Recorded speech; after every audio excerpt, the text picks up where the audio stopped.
MSLA printing. Is it worth your money? Well, we're going to take a look at a printer today that is worth every penny. And we're starting right now. Hey, welcome to The First Layer. My name is Richard. I'm your host here every Wednesday and Saturday night for our live streams, Ask for Help. That's where you get your chance to ask your questions live during our live broadcast. We also take your questions through the week at questions@TheFirstLayer.com. So that's questions@TheFirstLayer.com. So today we're talking about the Phrozen Sonic Mini. That's this little guy right here. It is an MSLA printer that knocks it out of the park. And for the money, it is a great value. Is it the type of printer that you may want? I don't know. Is it the type of printer I want? Absolutely. And I'll tell you why. We're going to go down the reasons that I like this printer. And I'm going to show you some of the features and the benefits, and we'll talk about some of the pros and cons as well before we get to the end. So first and foremost, this is not sponsored by Phrozen. Phrozen did send this out to me for review purposes, and I really like it. Now, they've sent me 2 bottles of resin with this printer. One was their ABS black and the other was their aqua blue, which you can see down here on the turntable. Now the black, admittedly, I've had some issues trying to get it to cure properly. So I haven't got any successful prints from that to show you, but I am going to work more on it. Maybe we'll put some pictures up later on down the line, either on our Facebook or our Instagram. So be sure to check those out as well. What I like about this printer, first and foremost, is it's a sub $300 printer. So it comes in at just under $250 on Phrozen's website. That's the US MSRP on this. So you can find it also on Amazon and I think a couple other places. We're going to link links down below where you can find it. If there's affiliate links, I'll let you know as well. It does have an acrylic top. It is a red acrylic top, so it prevents light from leaking into your print. So, you know, if you're printing something and it's near sunlight, it's not going to overcure, but still recommended that you do not put it in the sunlight. Keep it in a room where it's fairly dark. Now, they do send you a great user's manual. We'll just go to another camera here and I'll show you that. So they do have a great user's manual, and it is just chock full of information. As you can see, all the information that you need is right there. Now, it is in English, so you're definitely a bonus there. Now, the one thing that I was really impressed with by this is that it's nice, thick paper. They used a good stock on this, and the manual is not in broken English as we'd normally find on other manuals. This manual is in proper English, and it goes through all the steps that you need to get your Sonic Mini up and running. Now, they also give you a regular spatula. They give you a plastic spatula. They give you all the information that you need right on a nice little 8 GB thumb drive. You get some gloves. And you get tools that you will need for adjusting the print bed and things like that.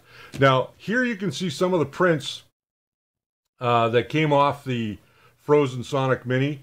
And I will tell you, let's take a look at this one first. This is, of course, Naomi Wu. This is a model that I found on Thingiverse. I wanted to try something that had a little bit more detail to it.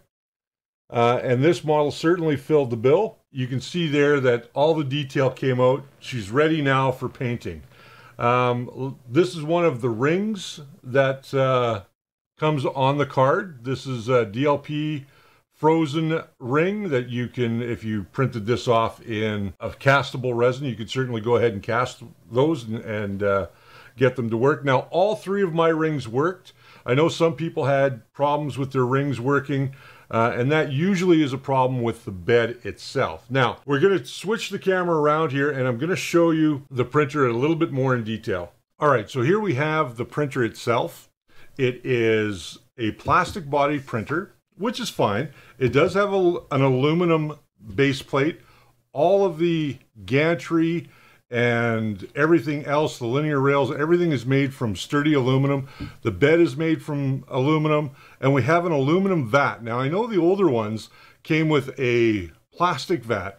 The newer ones are coming with this aluminum vat. Like I said, it's just under under 300 or $250 US. It does come with an FEP film already installed. Now, this one's a little dirty, of course, because I've been using it, but it is very, very heavy. Like, this is pretty heavy aluminum. And again, it's got the things that we need the most, which is that metal retainer on the bottom to put your FEP film. The one thing that I was a little disappointed about was that they didn't have spare FEP film in. I know with the Creality that I recently did, it had an FEP film in it, and it worked great. Now, you can see here, it has, this is the coolest feature of this thing. The screen itself is not an LCD RGB screen. It is a monochrome screen. So that means it only does white or black. So light or no light. And I'm just going to show you that by going into the tools menu here. And we'll go to the center, and you can see that this has a full spectrum of light on it. That is the test to make sure that your LCD is working correctly. And it does do a wonderful, wonderful job at creating your models. Now, this being a monochrome screen, let me see if I can get down here and get that button. There we go. Nope, not yet. There we go. Turned it off. Now, this being a monochrome screen, it's only a 1920 by 1080 screen, so it doesn't give you the same resolution that you're getting with other printers. However, looking at these prints, they definitely speak for themselves, because I printed this at 35 microns, and it's very hard to tell where the layer lines are. Like, this came out incredibly smooth. And I was very impressed by, you know, how it came out and how it actually created, even with less resolution on the screen, because most resolutions are 2K. This is following suit for most of their printers these days. They're starting to change this up. Now, the one thing I didn't really like, again, was this flat build plate. And I know that they're all coming this way. However, on Phrozen's website, you can get an angled build plate. And this will allow the excess resin to drip off the sides, off the front, and off the back. With a flat one, you have to kind of scrape it off before you take the build plate out of the machine for cleaning your prints. So that was one thing that, you know, it disappointed me, but at the same token, I can't really fault them too much for that, because it is still a very, very good printer at the price. And, you know, people are going to say that, well, why would you buy a printer if it doesn't have, you know, that sort of feature? And I said, you know, at the end of the day, it's very, very easy to get through that. It doesn't take a lot of work. It's leveling the bed's easy. I'm not going to go through that because there's so many videos out there. I'm a little late to the party on this. But at the end of the day, I got to tell you, I really like this printer. I've printed a few things with it now. I am going to go back and try their ABS Black. It is definitely something that I want to do and want to work with more. Do I think this is worth your hard-earned money? Absolutely, I do. And I'll tell you why. Especially now, because it comes with this aluminum vat as opposed to the plastic vat. Now, some people like the plastic vat because they could see through it and tell exactly where their level of resin was. But if you lower this down, if you lower the plate down before you fill it with resin, if your resin just covers the plate, you've got enough resin in there. And that's a good indicator of how much resin you're going to need for any given project. Now, it is a little smaller than most of the other offerings on the market today, just by a very slight, so that didn't bother me at all. Now, this has a 5.5 by 5.5 inch by 1920 by 1080 mono LCD screen, a 405 nanometer Para LED 2.0 light, which you saw there earlier. The build volume is 120 by 68 by 130 millimeters. The resolution, the Z resolution, is as low as 10 microns, which is really, really cool. The X and Y resolution is 62 microns, which is fine. It does use a 2.8-inch IPS display on the front, which is great, so you can really see it from any angle. It has a USB here on the side that you can see there, and that's where you would put in your SD card. And you only want to use 405 nanometer resins with this machine. It comes bundled with Qi2 Box. The software on here is based on Qi2 Box, whereas some of their other offerings are their proprietary software. So just keep that in mind. Qi2 Box is free. You can download it for free and really not worry about it. The one thing about this monochrome screen that I want to touch on really quickly, and I know a few other people have touched on it as well, is that the monochrome screen, because it's monochrome, it prints faster than all the other screens on the market. And the reason for that is because it now doesn't have to calculate RGB values to get the resolution of your print. It now is just black and white. So it's much quicker in determining each layer. It actually makes each layer faster when it comes to also curing each layer. So you can do prints at about half the time of a regular printer, such as the Creality or the Photon. This one fits right into that class. Again, it's not as big as those ones, but the Phrozen Sonic Mini, for a company that introduced or started with a large format printer, they've really gotten into the market for everybody instead of just bigger companies. I really like that fact because now this is affordable for everybody. At $250 US, or just under $250 US, it really is a good bargain. The dimensions and the weight of this is 4.5 kilograms, and it's 250 by 250 by 330 in terms of its overall size. You can get prices for this on Photon's website, current pricing, also on Amazon and 3D Printers Bay. I believe there's a few others out there as well, such as, I believe Banggood may have this as well. I am going to check on that for you. Types of files, OBS, or OBJ, pardon me, and STL files can be sliced in Qi2 Box. Qi2 Box is a great little software. I really like it. When you install the Phrozen Sonic Mini into your Qi2 Box profile, it's going to come with some preloaded resins, and that is really good because at the end of the day, those preloaded resins are going to definitely help you in the end, because it gives you a starting point to get those resins set up properly so that your prints cure properly as well. So overall, do I think it's worth your money? Absolutely. So again, let's quickly cover the pros and the cons of this machine. First and foremost, it's affordable. At $249 and a little bit of change, this is a great value directly from Phrozen's website.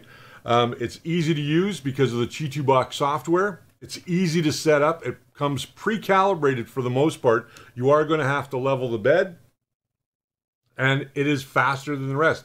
I would say it's almost twice as fast as any other resin printer on the market. Now, you definitely want to keep the lid on it when you're not using it to keep dust and dirt out from the inside. Also protects your vat. Now, you can go ahead and get vats online or download covers for the vat. And I know there's a few out there on Thingiverse as well.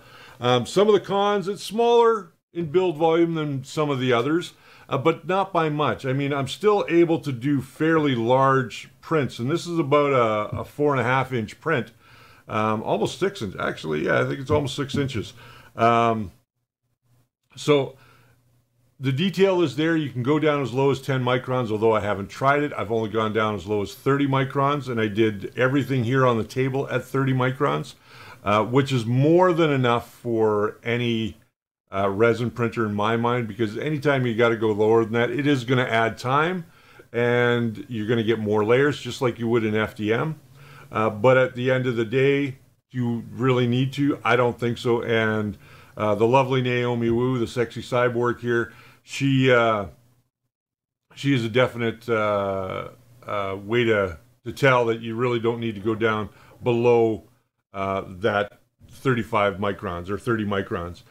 And it takes a slight resolution hit. That's the other problem with it. Because it only uses a 1920 by 1080 screen, it does take a bit of a hit there. And does it really show in the end result? No, not really. I am going to be doing a lot more printing with this in the upcoming weeks. I think that I want to experiment more with the ABS black that they sent me. Now, the resins, they're not the strongest odor, but also there is some odor to them. So be aware of that. Use your resins in a well-ventilated area. If you have to, wear a mask. Always, always, always, when it comes to dealing with resins, make sure that you have plenty of paper towel on hand. You have proper cleaning supplies. Make sure you use the gloves. Safety first, because resin can burn your skin. If you forget you've got some on you and you go out and put your hand in the sunlight or anything like that, it can cause chemical burns to your skin. So be very aware of that this should be in a well-ventilated area, and you should also take precautions for everything. Now, cleaning these prints, I wanted to let you know that I didn't do these in my regular way. I cleaned all these with 91% alcohol or 92% alcohol, and just kind of gave them a good cleaning in the ultrasonic cleaner. Now, Naomi at this size barely fit in my ultrasonic cleaner. I am looking to get a bigger ultrasonic cleaner for some of the other stuff I got coming up. But I gotta say, at the end of the day, cleaning her in straight alcohol, I know in the past I've talked about using other cleaning agents that have a better smell, and they do work. I just wanted to see how this resin reacted with alcohol first, because it does say on their bottles that you should use alcohol to clean your prints, and then you want to rinse them under warm water and get anything else off. I'd also recommend, in order not to get these little shiny areas, which you've seen me on some of my prints, there's little shiny areas, and what those little shiny areas are is where I didn't clean them well enough, so that extra resin cured on there. I don't like to leave my prints too long hanging in the vat, primarily because your resin can kind of get exposed a little bit. And what I would do is, once you're done, clean out your vat. It's very easy to clean out the vat. You just use a little bit of paper towel. I prefer to use microfiber cloths myself, because then they don't scratch up the FEP film. This FEP film has been in there since I got it. I haven't put a new piece on. And it is working absolutely great. Now, the lid, here's a little bit of a con. You'll notice that there's a wider radius here on the top corner and a more shallow radius down here on the bottom corner. This is how you kind of tell back from front. So the one that has the larger radius will always go to the front, and the one with the smaller will go to the back. And you can see that physically on the actual printer. Now, your power switch is in the back. It does use a power brick to power it up. So it definitely is convenience. Having that USB port on the side is a definite advantage. There's lots of information on this SD stick, or the thumb drive.